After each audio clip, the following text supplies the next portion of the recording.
Gracias. Ya, ¿está listo? Dios les bendiga a todos y a cada uno de ustedes, mis hermanos que se encuentran en la clase presencial, como también todos los que se encuentran conectados en este momento en diferentes países. Les doy las gracias por estar en este momento atendiendo a una de las materias muy bonitas. Esta es la materia que estaremos estudiando, los tiempos de Dios. Es una materia muy hermosa en la cual nos hace reflexionar mucho sobre lo que verdaderamente es el esperar en Dios y no adelantarnos a los planes que Él tiene para nosotros. Mi nombre es Hilda Nájera, yo soy la directora del país de México. Manejamos en México todas las extensiones que se encuentran allí, y pues ahorita me encuentro en la Unión Americana y me da mucho gusto el poder dialogar con ustedes y el poder desarrollar esta materia tan bonita que tenemos en este día. Los tiempos de Dios es una materia que nos enseña a nosotros sobre dos cosas muy importantes, que es el kairos de Dios, los tiempos perfectos de Dios, y también lo que es el cronos del hombre. El cronos del hombre, el tiempo medible, y el cronos de Dios, el tiempo eterno. Pero a manera de introducción quisiera hablarles a ustedes de la Biblia, que contiene 3 misterios. Bueno, contiene un poquito varios, pero solamente tomé 3 porque es solamente una introducción a lo que es la materia. Una de los secretos o misterios que la Biblia nos presenta es uno de conocer la voluntad de Dios. Lamentablemente el creyente no se adentra mucho a buscar la voluntad de Dios, y por eso es que continuamente estamos en los altares llorando, arrepintiéndonos de todas las cosas que cometemos, precisamente por no adentrarnos a conocer cuál es la voluntad de Dios para nuestras vidas. Después de ser salvos, ya este misterio del cual habla Pablo ya no viene siendo misterio para nosotros. Ya podremos con mucha facilidad el poder desarrollarlo, y una de las grandes ayudas que tenemos es la epístola a los Efesios.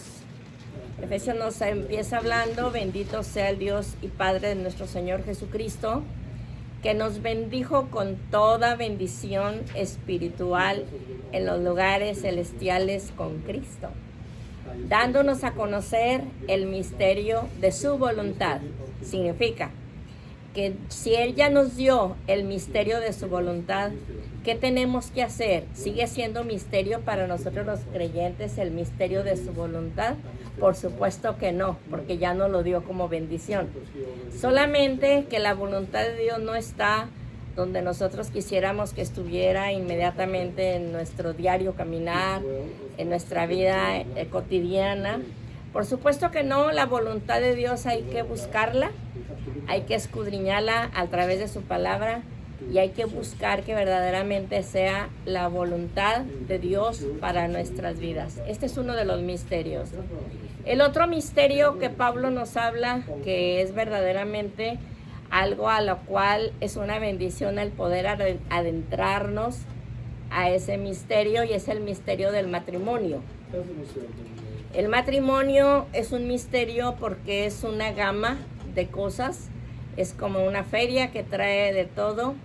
Es un bazar que conlleva muchas cosas diferentes. Entonces el matrimonio, Pablo mismo lo dice, que viene siendo también un misterio. Y ese misterio tampoco está sin revelar. También nos lo ha revelado su misma palabra. ¿Qué tenemos que hacer para llegar a conocer ese misterio y poder adentrarnos a ese mundo a veces que nos crea muchos conflictos, que nos hace pensar de que lo mejor sería nunca deberíamos haber entrado a esa institución, que deseáramos salir de allí, porque más de uno de nosotros en muchos años de matrimonio hemos pensado en el divorcio? Muchos hemos pensado en mejor separarnos, mejor divorciarnos, y el no llegar hasta ahí. Para que esto ya no siga siendo un misterio, lo único que tenemos que entender es algo muy importante, que esa es una de las instituciones sagradas que están en la tierra. En la tierra solamente hay dos instituciones sagradas, que son el matrimonio y la iglesia. Y cuando esas dos instituciones son violadas, entonces nos metemos en un problema no con nosotros mismos. Cuando a mí me ha tocado aconsejar parejas que tienen situaciones matrimoniales y tratan de tomar dominio, dañarse el uno al otro y hacer cosas equivocadas, yo siempre les he dicho, tú no estás en contra de ella, ni tú estás en contra de él. Los dos están en contra de una institución sagrada que viene siendo el matrimonio. Y entonces, cuando entendemos ese concepto de la institución sagrada, lo que tenemos nosotros que hacer como uno de los puntos, se puede decir un consejo rápido, porque no me quiero detener en esto, no estamos en clase de matrimonio. Uno de los puntos importantes es conocer, es irnos al fabricante del matrimonio. Dios es el fabricante del matrimonio. Esto no lo instituyeron los gobiernos. Esto no lo pusieron los partidos políticos. Esto no viene desde antaño de nuestros padres, nuestros abuelos. Dios es el autor del matrimonio y como es el autor, al momento de cruzar por una situación crítica y difícil, tenemos que ir al fabricante. Es ilógico que si a usted se le quiebra una mesa en la casa, vaya y se la lleve al mecánico. El mecánico no va a saber cómo arreglarla. Pero también si tiene un problema con su carro, no se la puede llevar al carpintero, porque no van a saber qué hacer. Pero si usted va a lo correcto, al que sí sabe, al que fabricó, se puede saber. Entonces, ¿cómo resolvemos este misterio? ¿Cómo lo vamos a arreglar? Yéndonos al fabricante, porque él sí sabe lo que hace. Otro de los misterios de la Biblia, y con este misterio termino, uno de los misterios que encontramos en la Biblia es la hora que nos vamos a morir. Es un misterio, no lo sabemos. No sabemos a qué horas llegaremos al tiempo final de nuestra vida. ¿Por qué Dios no nos revela el tiempo de nuestra muerte? ¿Será que Dios tiene un capricho de no decirnos para cuándo partiremos de esta tierra? Por supuesto que no. Lo que sucede es que si Él nos indicara mañana a las 11 de la mañana se te termina el corrido, se te acabó. Trataríamos en 24 horas de arreglar lo que echamos a perder en 40 años. Buscaríamos la manera de poder resolver las cosas y no lo lograríamos. ¿Por qué? Porque es un tiempo muy largo y por eso Dios simple y sencillamente nos llama a su presencia a los creyentes sin darnos oportunidad de resolver cosas en esta tierra. No tiene caso. Pero ahora sí vamos a entrar a uno de los misterios más profundos de la existencia humana. Existe un misterio en la existencia humana que es el tiempo. Si usted se fija, el tiempo se nos escapa de las manos. El tiempo se nos va como agua. El tiempo corre. Deseamos que el tiempo no avance. Deseamos que los hijos no crezcan. Deseamos que nos llegue el tiempo de la vejez. Deseamos que no llegue ese tiempo en lo cual a veces tenemos que depender de la ayuda de los demás. Deseamos y lo sentimos avanzar. Este tiempo avanza en cada amanecer. Cada vez que nos levantamos y miramos el cielo, nos damos cuenta que el tiempo avanzó porque es un día más. Lo vemos también en los anocheceres. También ahí vemos el tiempo que está avanzando. Y nosotros los seres humanos, cristianos, creyentes y no creyentes, sabemos medir el tiempo de esta manera, a través de calendarios. ¿Sí? A través de calendarios, contamos con calendarios en nuestros hogares, en nuestras casas, en nuestros diferentes trabajos. Y entonces nosotros medimos el tiempo en días. Lo bajamos en días y luego lo dividimos en semanas y luego en meses y luego en años. ¿Por qué lo hacemos? Lo medimos en calendarios, pero también lo medimos en relojes. También lo podemos medir en relojes. Y cuando lo medimos en relojes, vemos el día, los segundos, los minutos, y sentimos que se está yendo. Pero hay también otra manera de poder experimentar, no solo en los calendarios, no solo en los relojes, sino que también lo experimentamos en la fragilidad de la salud y en el peso inevitable de las generaciones. ¿Por qué? Porque hay enfermedades que antes no las experimentábamos. No éramos vulnerables a eso. Y después nos damos cuenta de que esta salud se está empezando a deteriorar y que empezamos a experimentar enfermedades que antes no sentíamos cuando teníamos juventud. Entonces también lo vemos en la fragilidad, lo vemos en las generaciones. Si empezamos a contar las generaciones, nos damos cuenta de que ya no somos nosotros, nuestros hijos, una generación. Ya viene otra. Y detrás de esa viene otra. Entonces, ese tiempo lineal que marca nuestra existencia, existe algo que se llama el Kairos. El Kairos es el tiempo oportuno de Dios, el instante en que lo eterno irrumpe en lo cotidiano para transformar la historia. Significa que nosotros manejamos así el calendario. Pero entonces, porque nosotros nos manejamos por lo que se llama el cronos de nuestra naturaleza como seres humanos. Pero cuando el Kairos de Dios permitimos que trabaje en nuestra vida, ¿sabe qué hace Dios con esto? Nos dice, párale a tu calendario y lo pones al revés. Porque no es tu tiempo, es el mío. Yo soy dueño del tiempo. Yo soy el que marco las estaciones. Yo soy el que le digo a tu vida las cosas por las que debes de caminar. Y entonces Dios también toma los relojes y los para.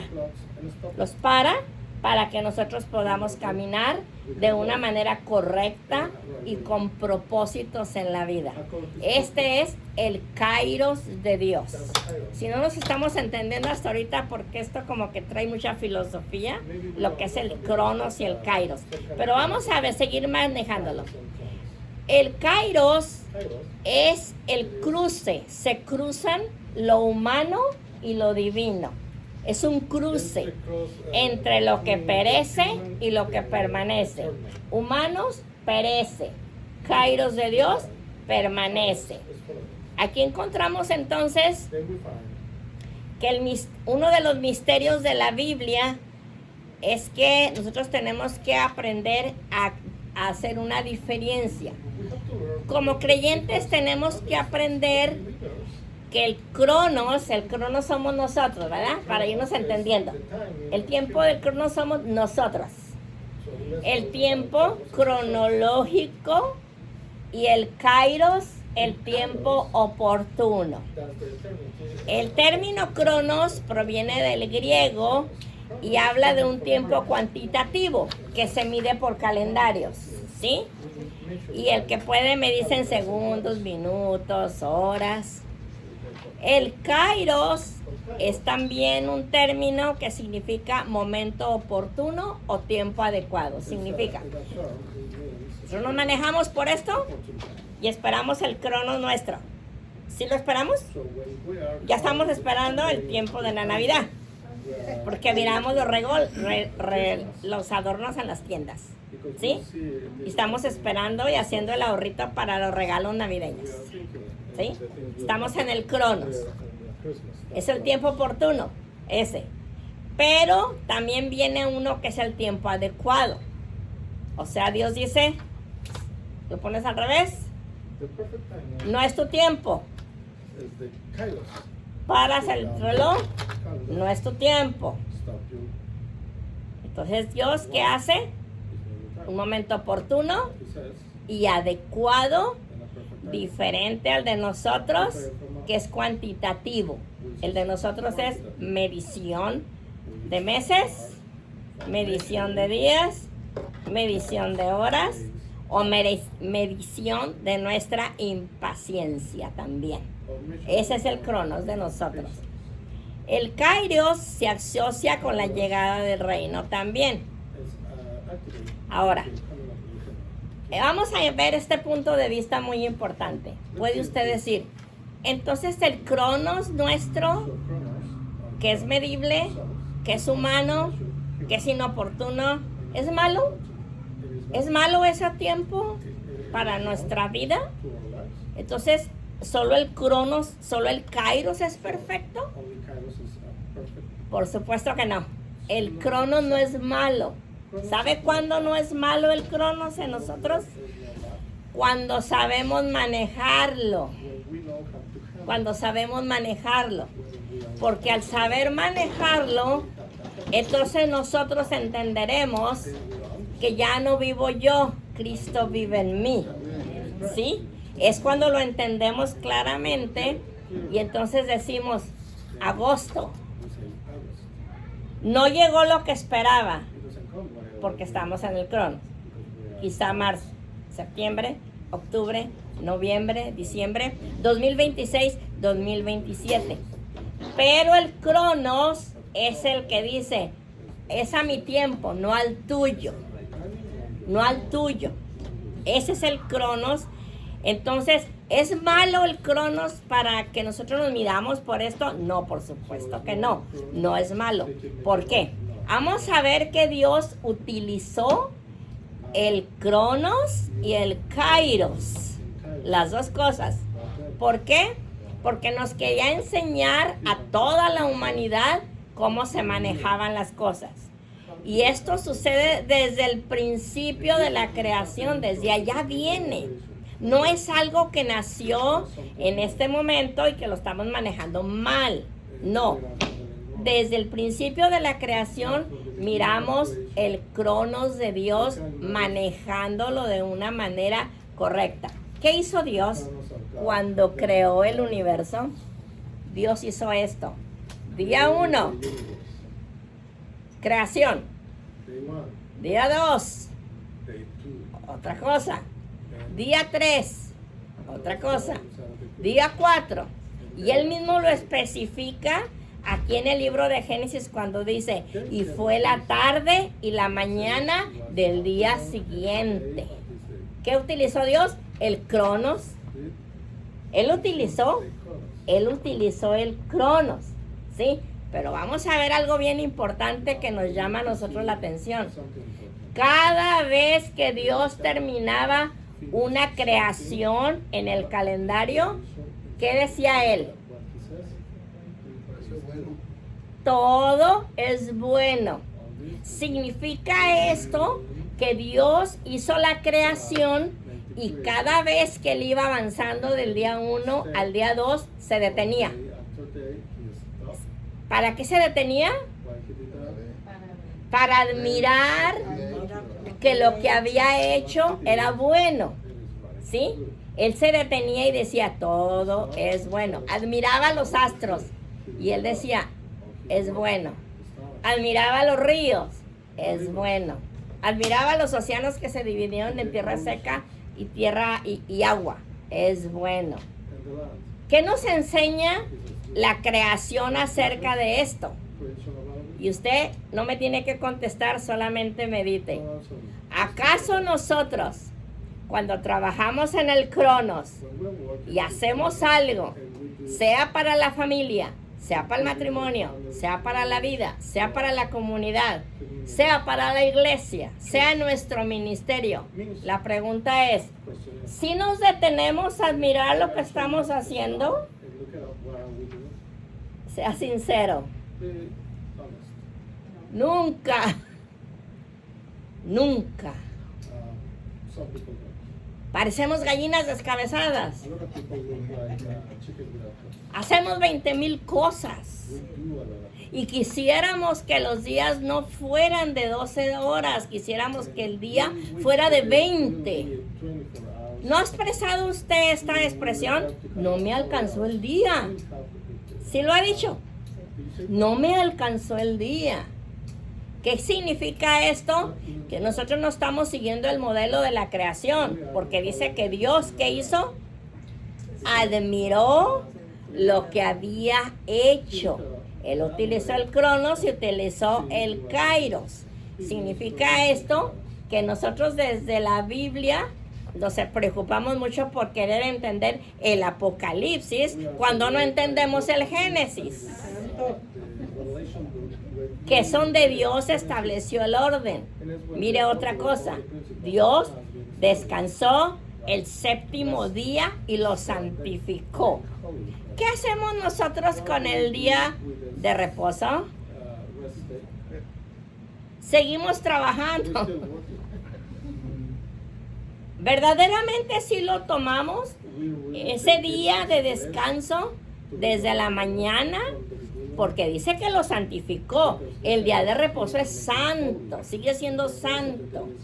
Entonces, ¿qué hacemos nosotros con el día que Dios nos designó para nuestro descanso?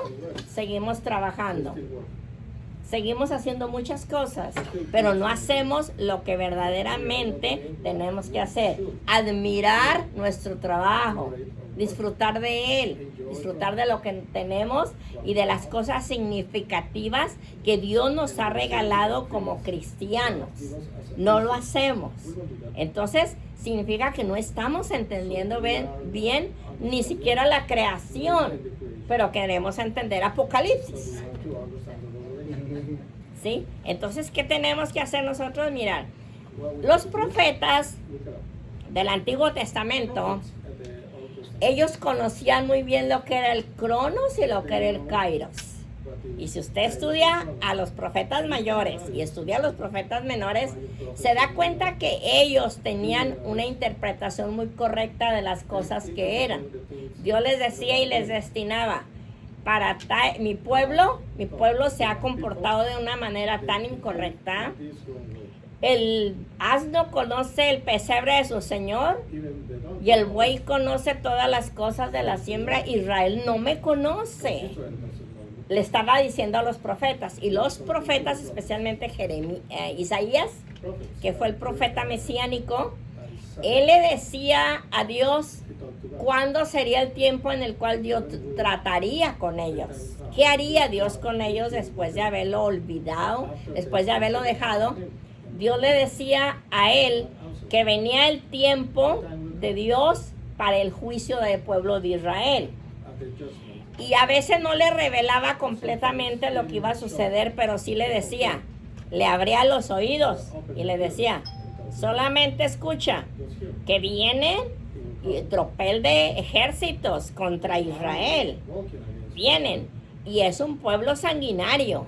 Es un pueblo malvado. Pero ¿se desarrollaba en ese momento? No. Dios solamente le abría el entendimiento a los profetas para que escucharan. Y luego llegaba el tiempo del juicio de Dios. ¿Qué había entre la revelación y el cumplimiento? Había un kairos. Un tiempo de cronos profético y un tiempo en el cual revelaría. ¿Sí me están entendiendo? Un tiempo en el que Dios le decía, ya viene el juicio sobre este pueblo, ya viene. Estaba hablando a quién? A un profeta y a un pueblo sobre el cronos. Pero le estaba diciendo, pero viene el kairos. Y el kairos llegará al momento que yo lo designe. Al tiempo que yo lo diga. Entonces, Jesús proclama cuando él llega en Marcos 1:15 y dice, en los evangelios él proclama, el tiempo se ha cumplido y el reino se ha acercado. Significa esto que la encarnación de Cristo viene a ser el cronos y el kairos. Cuando Jesús llega a la tierra por medio de María, llega en el cronos destinado. destinado, el cronos de Dios. Llega exactamente en el tiempo destinado. Pero aquí encontramos que el kairos de Dios, porque él mismo lo dijo para que la profecía se cumpla, ¿verdad que él dijo eso? Que para que la profecía se cumpla, llega el kairos de Dios exactamente a la vida de Belén, a una mujer, una virgen llamada María, que estaba profetizada desde Isaías. Y luego también llega el tiempo en el cual alguien preparará el camino y le preparará su camino para que él pueda empezar su ministerio a través de un bautismo. ¿Se acuerdan que él se lo dijo a Juan el Bautista? Deja que tú me bautices para que la profecía se cumpla. ¿Qué era eso? El kairos de Dios. Él no nació antes ni después. Él no se adelantó a su ministerio. Exactamente el tiempo de Dios, él inicia su ministerio ayudando a los demás. Ese era el kairos, el lugar exacto, pero él utilizó el cronos. Significa que Jesús se crió en un lugar, se crió en una familia. Jesús tiene una genealogía. Jesús viene de una tribu llamada Judá. Jesús viene de una tribu donde vendría el linaje del rey David, porque él sería llamado rey. Y rey sempiterno, para siempre. Entonces, el cronos de Dios, que era esa familia allá en el desierto de Judea, el cronos entra al kairos, el tiempo designado por Dios para la llegada del Mesías. Aquí vemos entonces dos cosas que se juntan para demostrarnos a nosotros que nosotros somos el cronos, pero llega el kairos, el tiempo destinado por Dios para nosotros, y que cuando se llega a ese tiempo maravilloso y hermoso, las cosas están perfectas porque se llegan a entrelazar las dos cosas, ¿sí? Ok.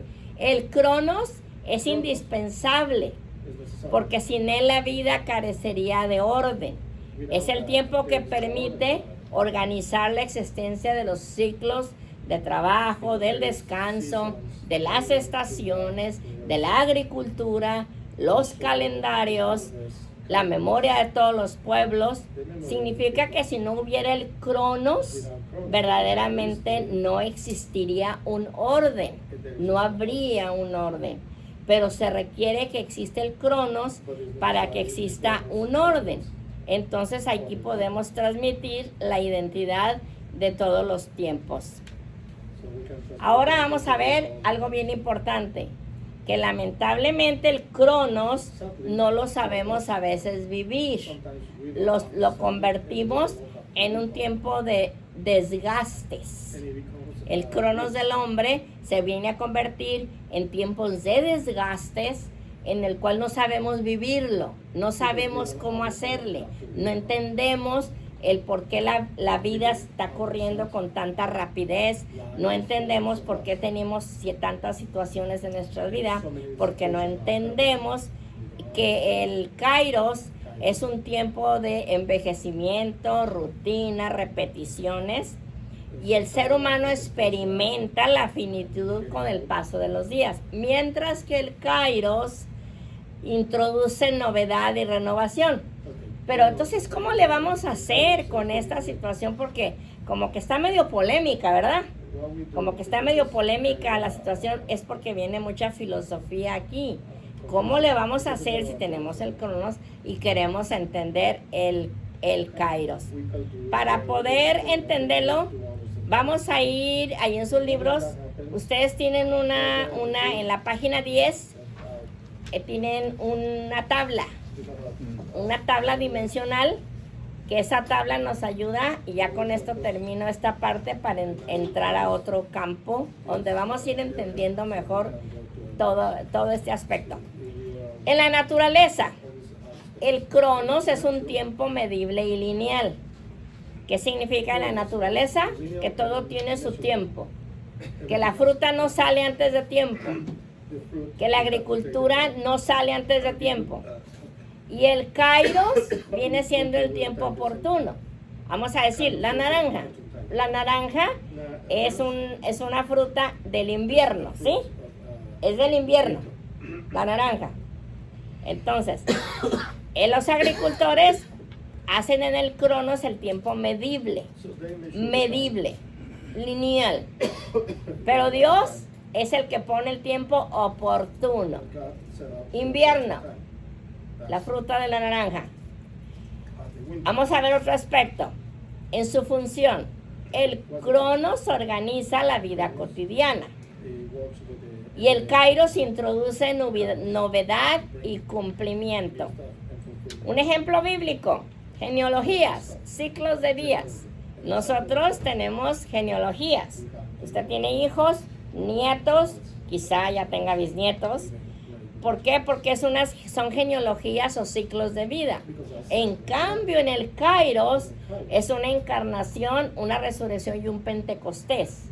O sea, es un tiempo diferente. En la experiencia humana, el kairos viene siendo una rutina, viene siendo un desgaste, viene siendo una espera de lo que será mañana.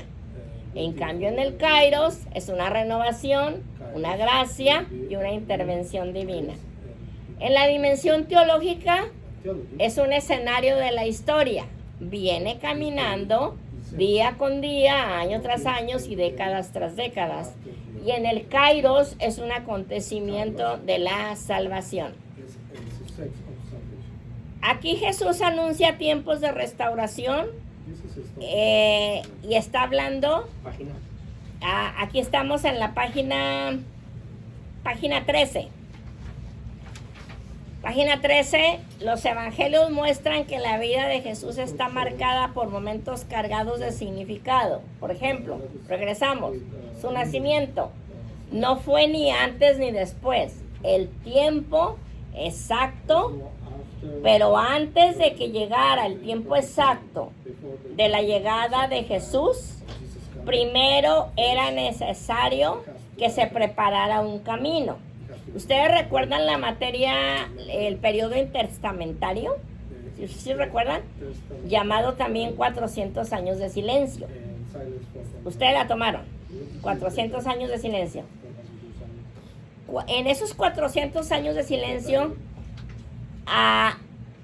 dominó un imperio sanguinario, malvado, que fue Roma, que fue el último imperio. Antes había habido varios, 4, muy fuertes, muy fuertes. Pero termina esto con el Imperio Romano. El Imperio Romano, ellos se puede decir, se sentían dueños porque habían conquistado gran parte, mucha área. Tenían muchas ciudades bajo su control. Y tenían un ejército muy fuerte y tenían mucho dinero, precisamente por las conquistas que habían hecho en diferentes lugares, contaban con mucho dinero, mucho capital. Y entonces, ¿qué hace este imperio? Este imperio empieza a abrir caminos donde no había caminos, donde todo era complicado, pesado, días enteros, caravanas que viajaban de un lugar a otro con mercancías y se podían hacer hasta meses de recorrido. ¿Qué hace este imperio? Este imperio abre caminos desde un lugar hasta el otro. Significa que se llenó, esas ciudades se llenaron de puros caminos asfaltados, puros caminos caminables, puros caminos de apertura, de libertad para manejar de un lugar a otro. ¿Qué estaba haciendo este imperio? Para ellos era su orgullo. Para ellos era contamos. Para ellos era nosotros hicimos.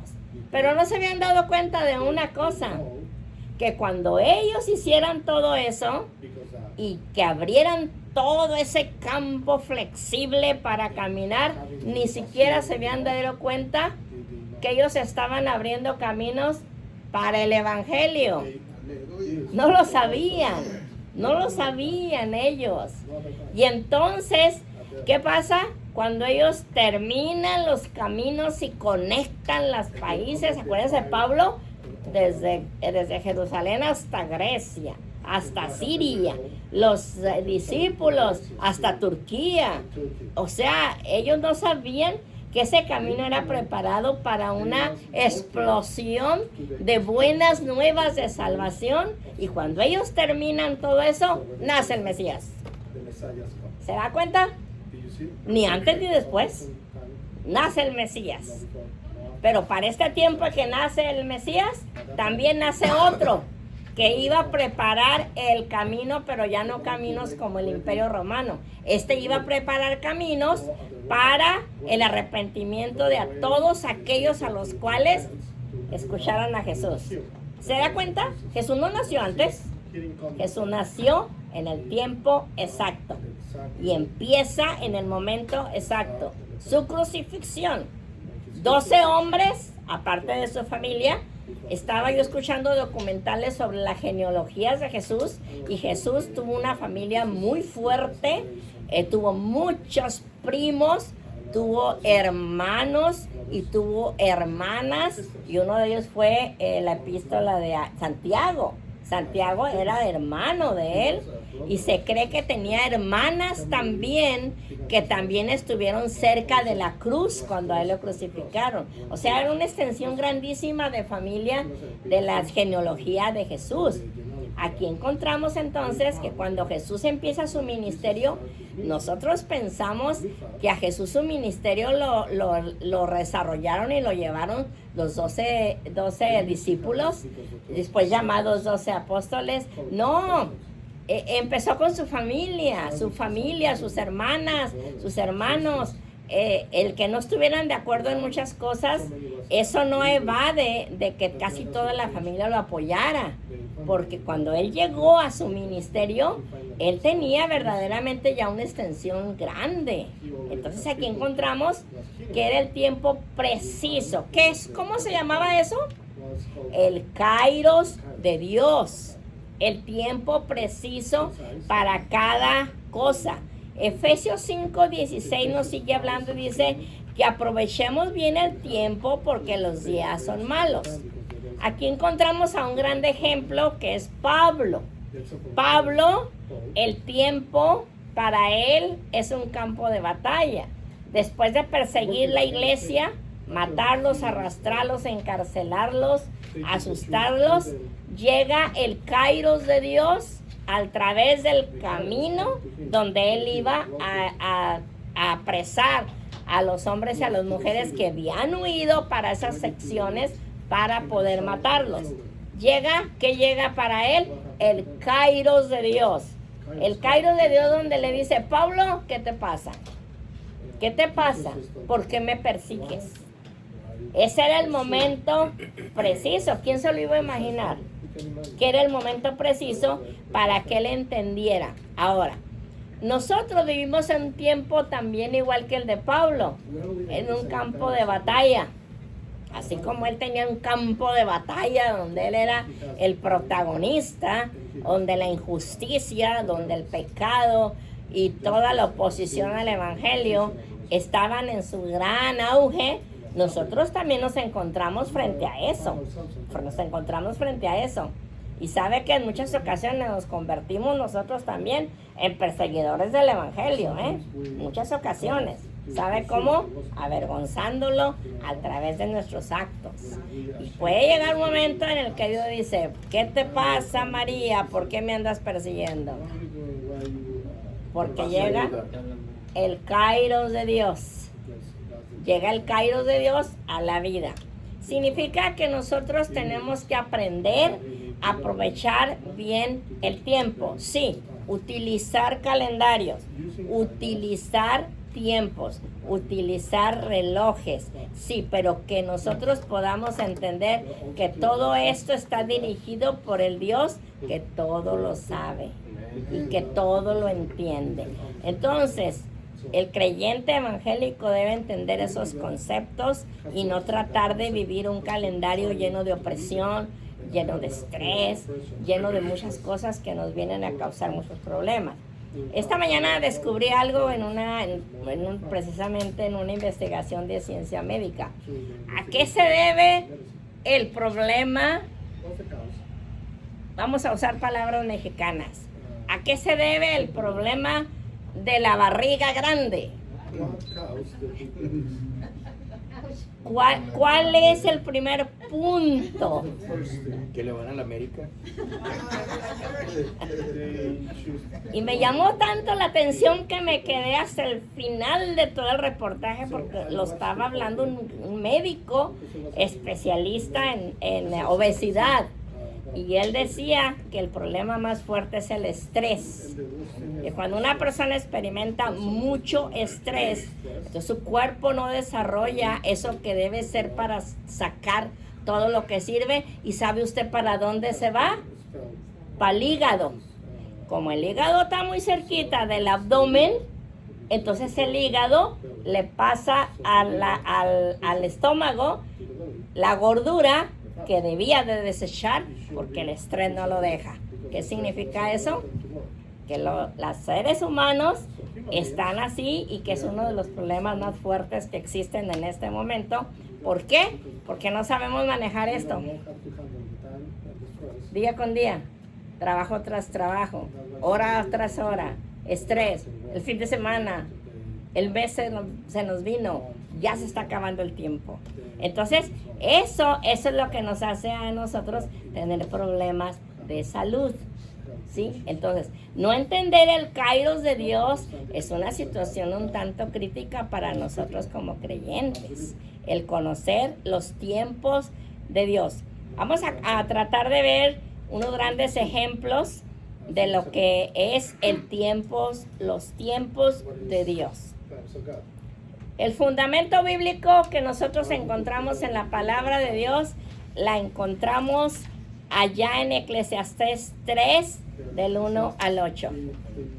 Dice, todo tiene su tiempo y todo lo que se quiere debajo del cielo tiene su hora.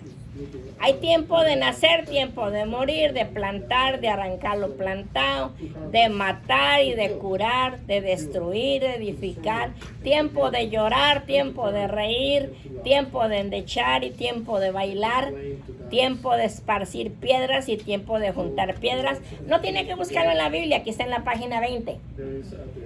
Tiempo de desechar, tiempo de romper, tiempo de coser, tiempo de callar y todo de aborrecer, tiempo de guerra, y termina con una palabra muy importante, tiempo de paz.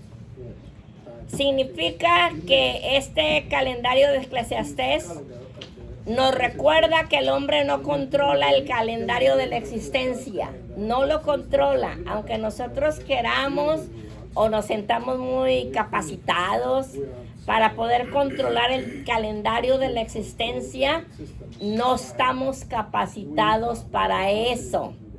Podemos planear, podemos trabajar, pero no podemos acelerar ni detener las estaciones que Dios ha establecido. Por mucho que usted trabaje, no le puede añadir a este reloj, ¿verdad que no? No, él va marcando su horario y por mucho que se esfuerce, no lo puede adelantar. Bueno, sí puede adelantarlo. Si yo adelanto este reloj, que son exactamente las 7:05, y yo lo adelanto y digo, no, ya son las 10, ya vámonos. ¿Verdad que no? No, ¿por qué? Pues el problema es que no lo adelanto. Le voy a decir por qué no lo adelanto. Pues porque no me pagan. Me van a decir, ¿y qué te pasó? No, pues ya son las 10. No, son las 7. ¿Se fija? O a veces le queremos ganar al tiempo. Le queremos ganar al tiempo. No se puede. Tampoco aquí. Yo no puedo romper este calendario y meterle el de noviembre. ¿Verdad que no? No. ¿Y sabe qué? Que si estuviera en nuestras manos, mire que sí lo hacíamos. Sí lo hacíamos. No podemos detener las estaciones tampoco. Quisiéramos que no llegara este calor, pero llega. Quisiéramos que no llegara el frío, pero ¿sabe qué? El kairos de Dios ya lo estableció. Establish that. ¿Podremos ir contra eso? We can go on No. against that. No. No podemos ir, tenemos que respetarlo y tenemos que entender por qué el Kairos de Dios es un tiempo eterno. Reconocer que no podemos, mis hermanos, es un acto de humildad, It's a humble act. es un acto de humildad. It's a humble Reconocer que lo que esperábamos, lo que anhelábamos, desire. lo que tanto oramos, tanto ayunamos, tanto pedimos, tanto rogamos, tanto lloramos, y se acabó agosto y no llegó, estamos en un Kairos. ¿Y sabe qué? En septiembre ya vive la depresión, la tristeza, la amargura. Dios no me escucha, Dios nunca me escuchó, ya se olvidó de mí, Dios a mí nunca me ha oído. ¿Cómo si escucha al hermano? ¿Cómo si escucha al otro y a mí no me escucha? ¿Por qué? Porque nosotros queremos acelerar todas las cosas. Entonces, cuando nosotros entendemos esto, ¿sabe qué estamos siendo, mi hermano? No sabios, humildes, diciéndole, tú eres dueño del universo, pero no solo del universo, tú eres dueño también del tiempo. Y entendemos entonces que tanto la naturaleza como los animales nos enseñan grandes cosas maravillosas y hermosas. Y nos enseñan a nosotros sobre lo que es la grande corrección de los tiempos.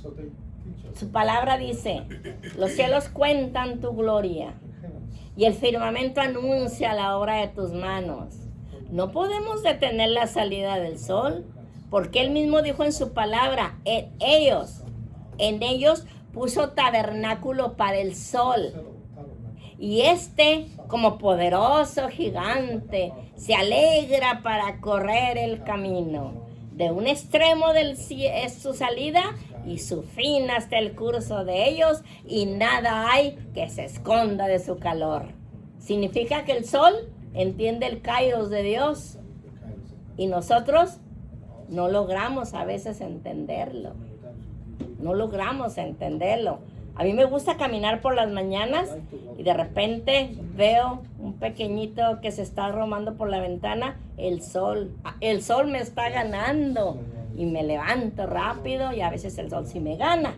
Ya no voy porque está muy fuerte el sol, ya no voy. Entonces significa que yo quisiera que no me ganara, estoy metiendo el cronos al Kairos, ¿sí? Entonces eso es lo que tenemos, nos invita a la humildad, el entender. Entonces aquí encontramos, ahorita,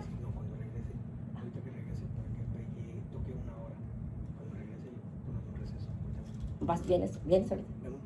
Ah, bueno, ok. Vamos a empezar a ver en este momento. A ellos no les afecta el tiempo, el cronos. No les afecta. No, ellos no se hacen viejos. No se hacen viejos. Ya están.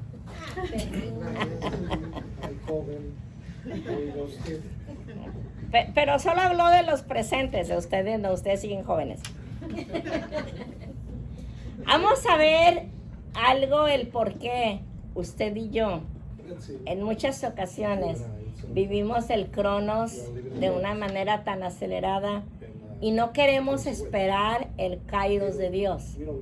¿Cuántos de nosotros hemos estado esperando que se cumpla una promesa de la palabra de Dios en nuestra vida?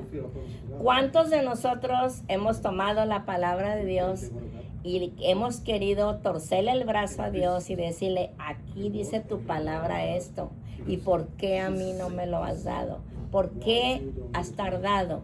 ¿Por qué si he llorado, he rogado, he suplicado? ¿Por qué?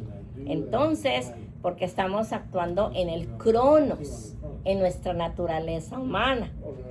Pero Dios está actuando en el Kairos, ¿sí? Y cuando Dios actúa en el Kairos, choca. Yo siempre he dicho que el método de Dios choca con nuestro orgulloso corazón. Los métodos de Dios no nos gustan, creyentes o no creyentes. Los métodos de Dios no nos gustan, chocan con nosotros. Pero ¿sabe qué? Cuando entendemos bien los tiempos de Dios, se va a quitar eso de nuestras vidas y vamos a entender que tenemos que esperar en el Kairos. Aquí está una metáfora en Gálatas 4 del 1 al 2, en la cual nos habla acerca de la espera importante, porque de otra manera no sabríamos qué hacer nosotros. Aquí empieza hablando de la metáfora de un heredero, página 22. Pablo introduce la metáfora del heredero y dice, pero también digo, entre tanto que el heredero es niño, en nada difiere del esclavo, aunque es señor de todo, sino que está bajo tutores y cuidadores, no sé por qué le pusieron ahí curadores, cuidadores hasta el tiempo señalado por el Padre. Significa esto. Pablo está hablando de que el niño ha recibido una herencia, pero la herencia es muy grande, es muy fuerte. Entonces, el niño no le pueden entregar la herencia, sino que tiene que depender de tutores y cuidadores. Tutores son los que cuidan la herencia del niño. Cuidadores son los que cuidan al heredero, ¿sí? Entonces está bajo protección. Pero aunque esté bajo protección, en nada difiere del esclavo. Porque así como el niño necesita protección, también un esclavo necesita protección para que siga sirviendo como esclavo.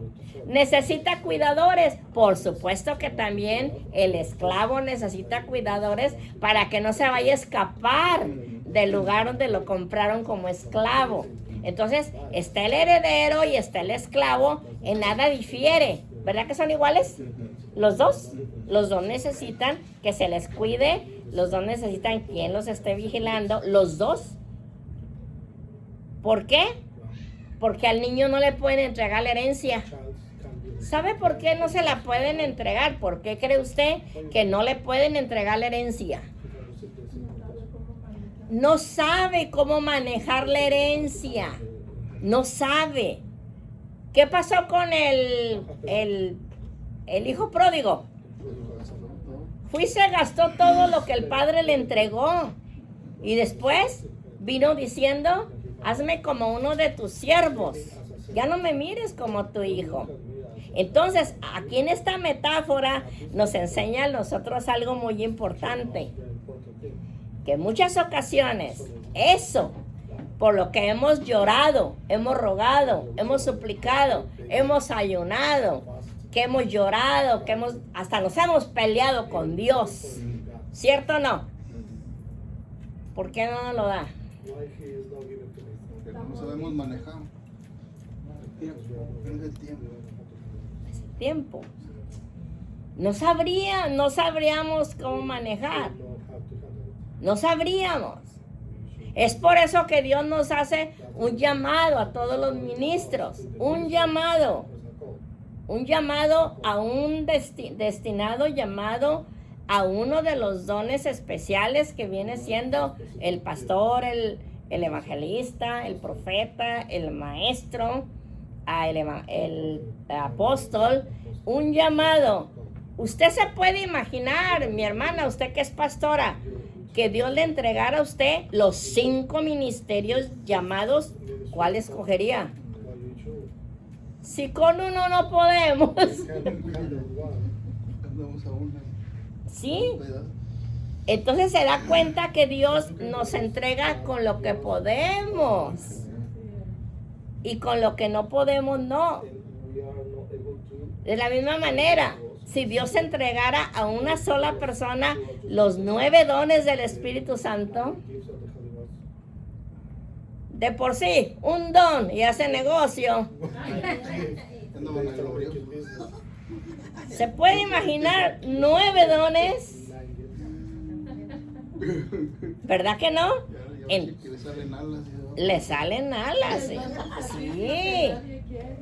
Ajá, sí. Por eso Dios dice, Dios repartió dones a los hombres, 1 o 2. Entonces, es lo mismo en el heredero, no le pueden entregar la herencia hasta que esté capacitado. A usted y a mí, Dios no nos puede cumplir todos los antojos.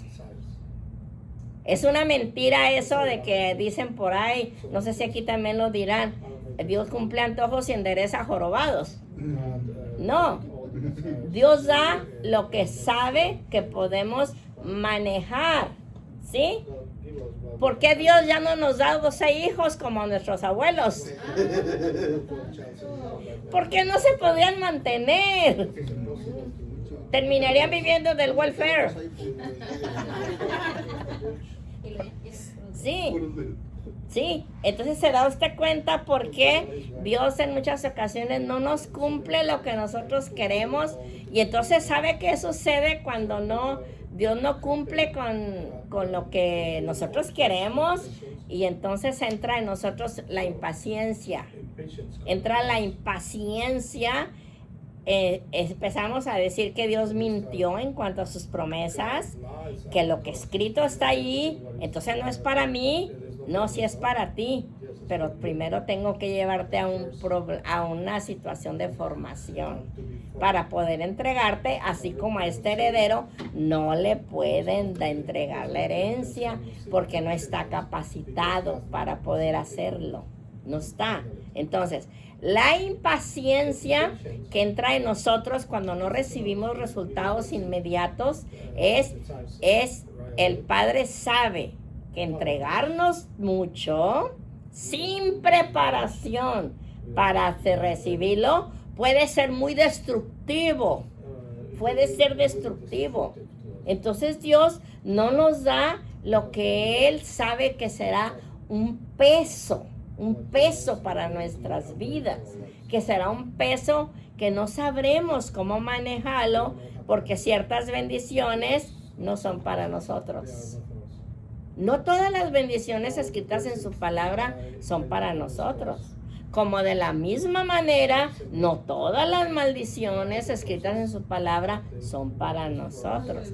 Muchas son escritas para el pueblo de Israel, pero no para nosotros. ¿Sí? Porque a veces generalizan y ven una maldición y dicen todo el pueblo de Dios, todos. No, hay mucha maldición que es para el pueblo de Israel y otras que son para nosotros. Entonces, el libro de Gálatas nos habla sobre la herencia que requiere madurez, una herencia que sí está para que Dios no la regale, Dios no la dé, pero que requiere entrar a un estado de preparación. Se requiere un estado de preparación. Vamos a ver un ejemplo bíblico muy importante. Y este ejemplo bíblico es la vida de José. José, ese ejemplo bíblico lo tienen ustedes en la página 23. Para mis hermanos que recibieron el PDF, que se los puso Adrián, para que ustedes vayan a esta página. Un ejemplo bíblico es José. José recibe, siendo un jovencito de apenas 13, 14 años, recibe una revelación de que en el cielo están 12 estrellas y que esas 12 estrellas se postran delante de él.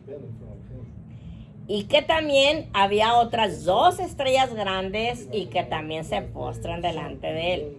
Cuando él platica ese sueño a su familia, ¿qué fue lo que sucedió? Se ganó el odio de los hermanos. ¿Sabían ustedes que los hermanos de José no lo odiaban por la túnica? Aunque la Biblia dice ahí que su padre le regaló una túnica de colores. Pero no era la túnica. ¿Sabe lo que eran? Eran los colores. ¿Por cuál lo odiaron? Eran los colores.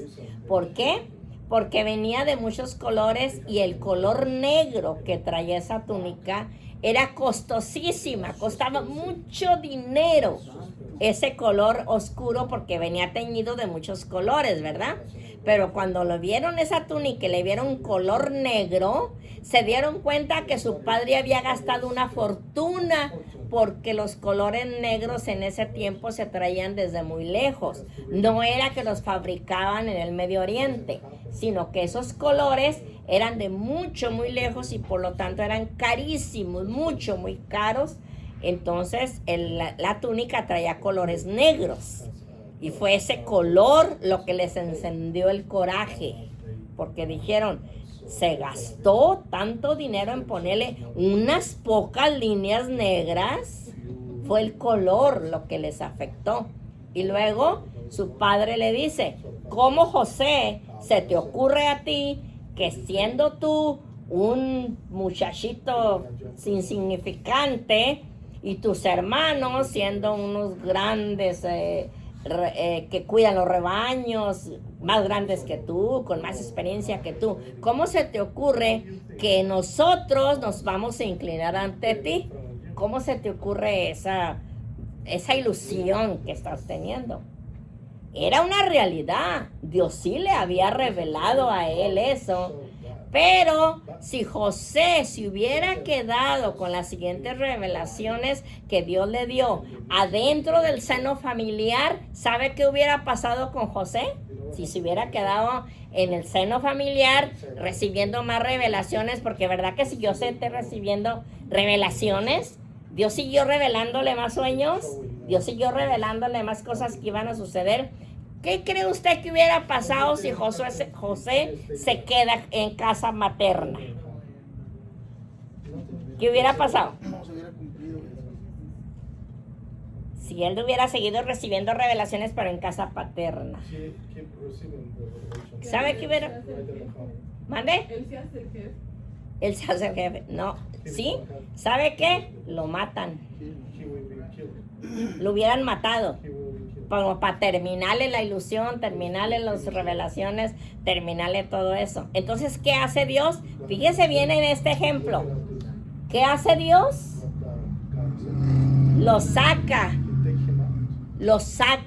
de la casa paterna y materna, lo saca y se lo llevan ¿a dónde? A Egipto.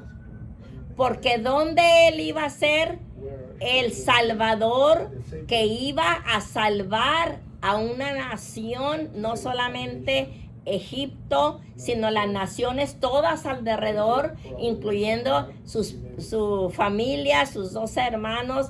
Ya tenían mucha familia ellos. ¿Quién? Era el pueblo de Israel. Entonces, ¿a dónde lo lleva Dios? No lo llevó a Egipto porque era el gran esplendor, porque no lo pasaron a ser gobernador inmediatamente, ¿verdad que no? Significa que José llega hacia aquel lugar, llega en el sufrimiento, en la esclavitud, llega comportándose de una manera triste, vendido, maltratado, ultrajado, encarcelado.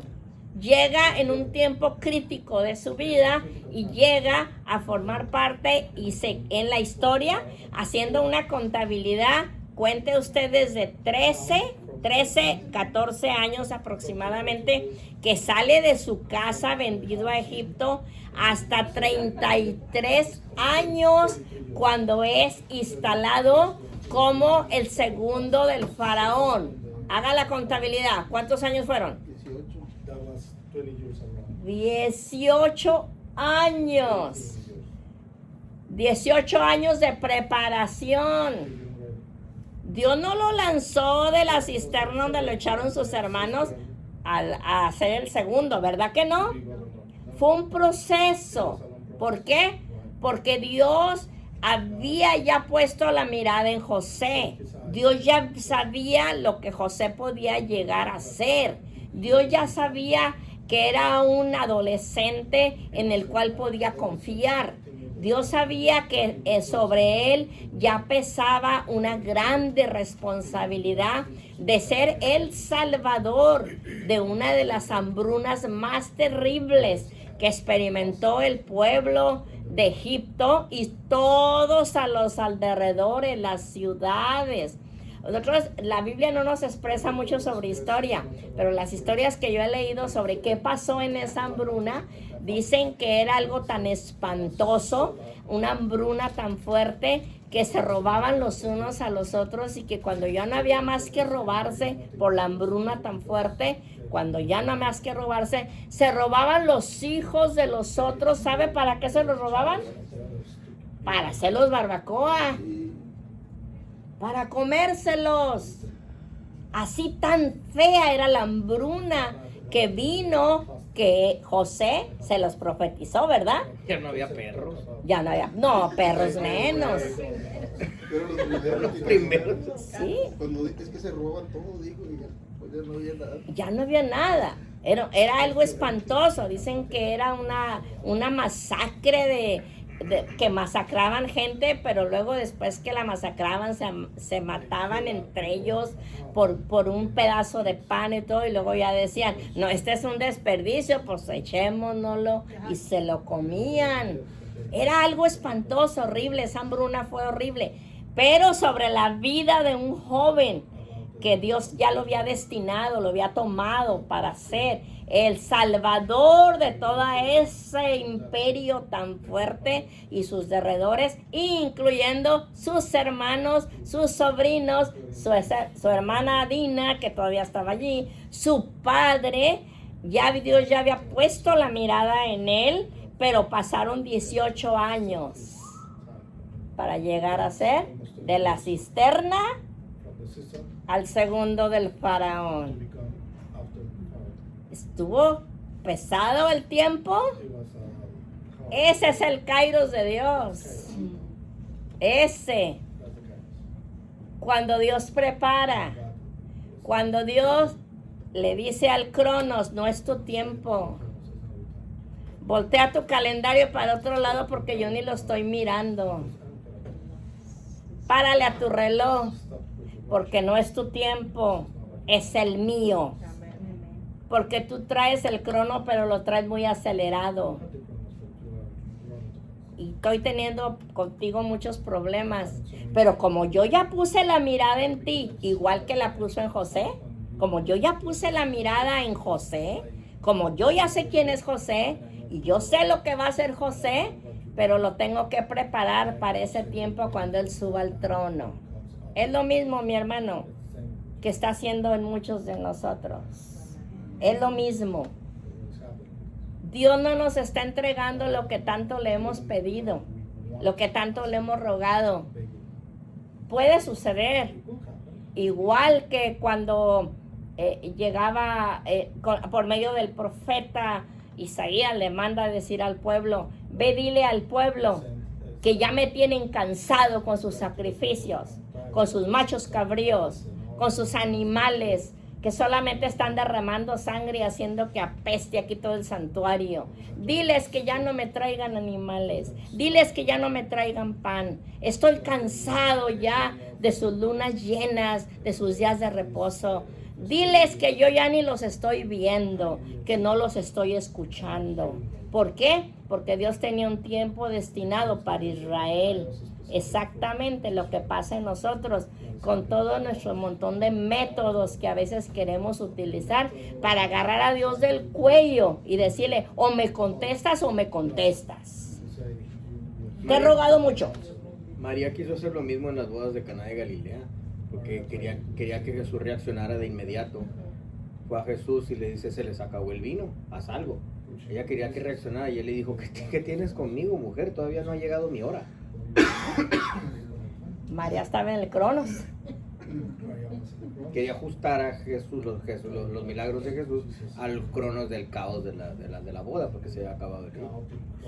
No era solo emborracharse, sino que supieran el milagro. Sí, y no era el tiempo.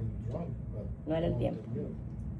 Significa eso que entonces nosotros, en nuestro tiempo, adaptarnos al Kairos de Dios, va a pasar un proceso. Si Dios ya puso la mirada en usted, en mí, para un propósito específico, en el cual un solo mensaje suyo o mío podrá salvar, como Pedro, 5,000 almas en un mensaje.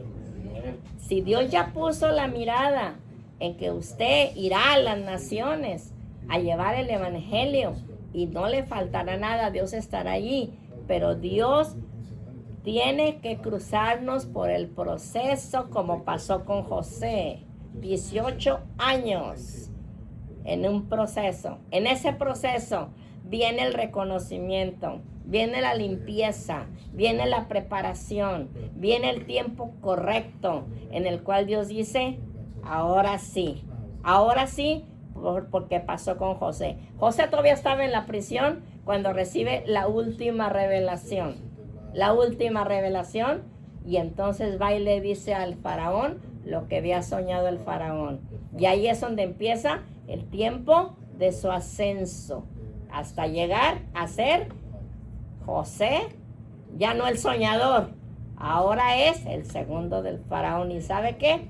Cuando su padre viene, cuenta la historia, cuando su padre viene en la caravana que él mandó a traerlo de allá de donde él estaba muriéndose de hambre, cuando su padre viene él solo, porque ya su madre ya había muerto. Cuando él viene, era costumbre de bajarse del carro a cierta distancia.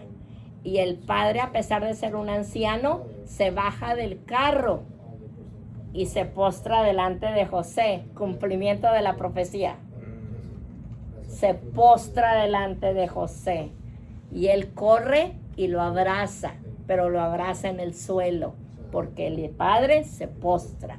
Pero ¿cuánta preparación hubo? Mucha. Significa que entonces lo que nosotros pedimos en el Cronos, Dios lo cumple en el Kairos, pero es un tiempo de preparación. Dios nos tiene que enseñar. ¿Quieres tomar? Si terminaste ya el concepto y vas a empezar algo nuevo, podemos tomar receso. Si quieres, ¿Sí? porque empezaremos con David.